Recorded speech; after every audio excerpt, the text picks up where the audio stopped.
Hello दोस्तों, the incredible दुनिया में आप सभी का स्वागत है। दोस्तों, रिपब्लिक टीवी के मालिक तथा देश के जाने माने न्यूज एंकर अर्नब गोस्वामी अभी काफी सारे विवादों में घिरे हुए हैं। वैसे विवादों में घिरे रहना इनके लिए कोई नई बात नहीं है। एक तो इनका व्हाट्सएप चार्ट लीक हो गया है, जो देश की सुरक्षा से जुड़े कई सवाल पैदा करते हैं। लेकिन आज हम इनके व्हाट्सएप वाले विवाद पे बात नहीं करेंगे, बल्कि आज हम बात करेंगे सुशांत सिंह राजपूत सुसाइड केस में इनकी चैनल रिपब्लिक टीवी की किस तरह से रिपोर्टिंग या डिबेट किए गए, जिससे कि बॉम्बे हाईकोर्ट ने खफा होकर इनकी चैनल को फटकार लगाया तथा चेतावनी दी। और चेतावनी देते हुए ये कहा कि मीडिया ट्रायल गणतांत्रिक अनुष्ठानों को कमजोर करता है, जो हमारे लिए सही संकेत नहीं है।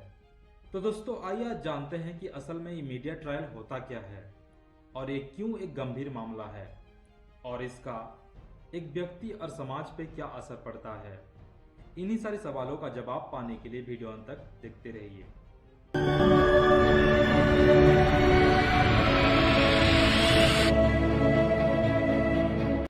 Subscribe now and press the bell icon. Never miss an update. 14 जून 2020 इस दिन एक बहुत दुखद खबर आया जब सुशांत सिंह राजपूत एक यंग टैलेंटेड एक्टर ने आत्महत्या कर ली। लेकिन उससे भी कई ज्यादा दुख तब हुआ जब उनकी मौत को कुछ नेताओं ने अपने राजनीतिक करियर चमकाने के लिए और मीडिया वाले टीआरपी बढ़ाने के लिए इस्तेमाल किया। सुशांत सिंह राजपूत सुसाइड केस में कुछ मीडिया चैनल्स का गलत रिपोर्टिंग के विरोध में महाराष्ट्र पुलिस, एक एनजीओ और कुछ वकीलों ने बॉम्बे हाईकोर्ट में एक केस फाइल किया। कोर्ट ने 251 पेज की जजमेंट में रिपब्लिक टीवी और टाइम्स नाउ न्यूज चैनल को लताड़ लगाते हुए कहा कि सुशांत सिंह केस में दोनों ही चैनल खुद को ही पुलिस, खुद को जज और खुद को ही वकील बना दिए और फैसला भी सुना दिया। कोर्ट ने इसे मीडिया ट्रायल का मामला बताते हुए ये कहा कि इस तरह की रिपोर्टिंग और डिबेट और इंटरव्यू का प्रसारण आपराधिक अवमानना का मामला है, यानी कि क्रिमिनल कंटेम्प्ट है।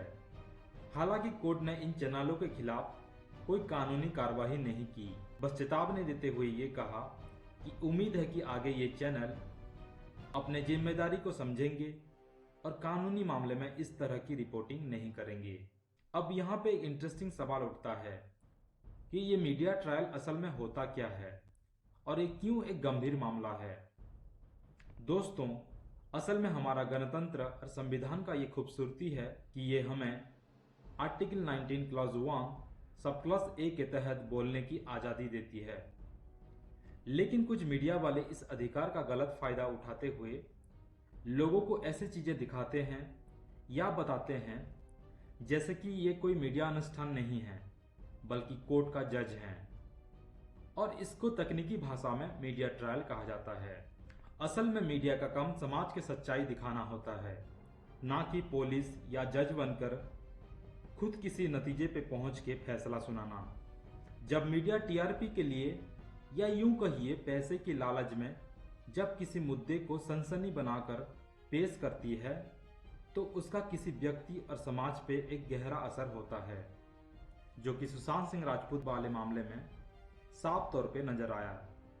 रिपब्लिक टीवी और टाइम्स नाउ समेत कुछ मीडिया चैनल्स ने रिया चक्रवर्ती को शुरू से ही ऐसे दिखाने की कोशिश की जैसे कि उसने सुशांत सिंह का मर्डर किया हो, जबकि पुलिस या कोर्ट में ऐसा कुछ साबित नहीं हुआ था और ना ही अभी तक ऐसा कुछ साबित हुआ है। इसी तरह का मीडिया ट्रायल कभी कभी पुलिस और जज को दबाव में डाल देता है, जिससे कि हकीकत और फैसला उल्टा पुल्टा हो जाता है। अगर किसी निर्दोष को मीडिया ट्रायल के जरिए दोषी करा दिया जाए तो कभी कभी लोगों का गुस्सा उस व्यक्ति पे इस कदर पड़ता है कि मॉब लिंचिंग का केसेस भी सामने आ जाते हैं। बिना किसी ठोस सबूत के अगर किसी व्यक्ति का छवि को खराब कर दिया जाए तो उसका प्रभाव किस तरह पड़ता है, और एक एग्जाम्पल के जरिए हम समझने की कोशिश करेंगे।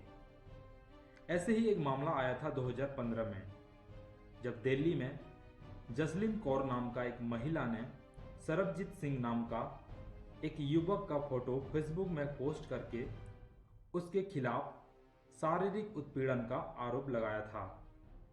बाद में ये फेसबुक पोस्ट वायरल हो गया और कई प्रेस और मीडिया वालों ने इसे कवरेज दिया, जिसके बाद उस युवक को जेल जाना पड़ा। लेकिन 4 साल बाद जब दिल्ली हाईकोर्ट ने एक फैसला सुनाया कि उस महिला का आरोप झूठे थे, लेकिन उस वक्त काफी देर हो चुकी थी। उस युवक का मीडिया में नेगेटिव कवरेज की वजह से उसका नौकरी चली गई और बाद में उसे नौकरी देने को कोई राजी नहीं हुआ। दोस्तों, लोग मीडिया के द्वारा कही गई एक एक शब्द को सही मानते हैं, लेकिन कभी कभी मीडिया झूठी खबरें भी देती है और कभी कभी मुद्दे को गलत तरीके से भी पेश करती है, खास करके ये टीवी मीडिया, और इससे हमें सतर्क रहने की जरूरत है। ये मीडिया ट्रायल न केवल पुलिस, कोर्ट जैसे गणतांत्रिक अनुष्ठानों को कमजोर करती है, बल्कि समाज में किसी व्यक्ति या किसी गोष्ठी के खिलाफ नफरत भी पैदा करती है। लेकिन मीडिया कई बार अच्छा काम भी करता है, जिसका उदाहरण हमने प्रियदर्शनी मट्टू केस, जेसिका लाल, नीतीश कटारा और बिजल जोशी केस में देखने को मिला है। कुछ मीडिया संस्थान हैं जो अपने दायरे में रहकर आज भी अच्छे काम कर रहे हैं, लेकिन ज्यादातर जो मीडिया हैं पैसे और सत्ता के लालच में सारे गलत धंधे में लगे हुए हैं। एक दर्शक होने के नाते हमें ये समझने की जरूरत है कि कौन झूठी बातें और नफरत फैला रहा है, और ऐसे मीडिया को बहिष्कार करने की जरूरत है, क्योंकि लोग अगर देखना छोड़ देंगे तो ये लोग दिखाना भी छोड़ देंगे। तो दोस्तों, इंडियन मीडिया को लेके और खास तौर पे मीडिया ट्रायल को लेके आपका क्या राय है, कमेंट बॉक्स में जरूर बताइएगा। वीडियो अच्छा लगा तो एक लाइक और अपने दोस्तों में शेयर करना मत भूलिएगा। और देश और दुनिया के ऐसे ही अनोखे बातें, अनोखे जगह, अजूबे लोग तथा अद्भुत घटना के बारे में जानना अगर आपको पसंद है तो हमारा चैनल सब्सक्राइब करना मत भूलिएगा। वीडियो अंत तक देखने के लिए धन्यवाद।